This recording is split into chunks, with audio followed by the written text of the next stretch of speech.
biliyor onu. Dur bakalım.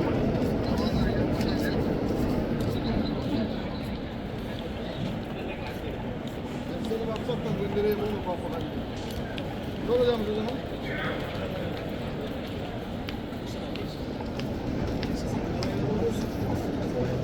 Arıyorum.